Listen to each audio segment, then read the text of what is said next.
Well, I've been thinking about that question for a while now, and I still have to go with the Eucharist, accepting that, and I almost feel like it's spiritual nourishment, and I just fulfilled.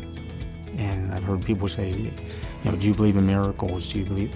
And like the gentleman said, a miracle happens every time you go to Mass. I mean, the change of the body and blood of Jesus Christ, and you can experience that every day.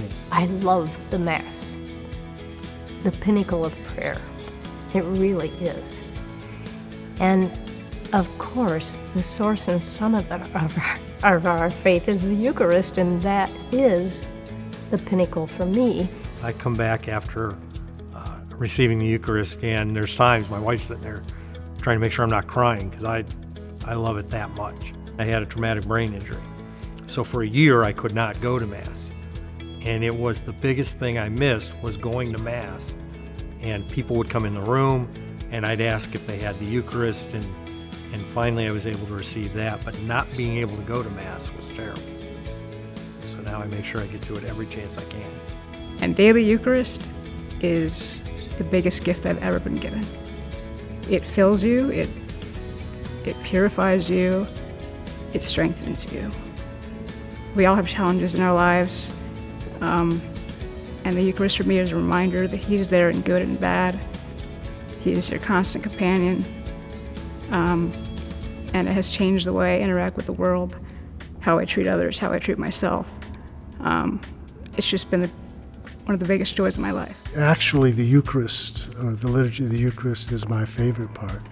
I like the liturgy of the Word because it's sort of like the appetizer, getting ready for the main entree. And going to communion would be in receiving the body and blood of Jesus is the most exciting and compelling part of the Mass for me. So even though I'm an old guy, I still feel like a little child going to receive communion for the very first time with anxious anticipation. And He gives us the Eucharist as a nourishment to be able to accomplish those things that He's called us to do in serving others.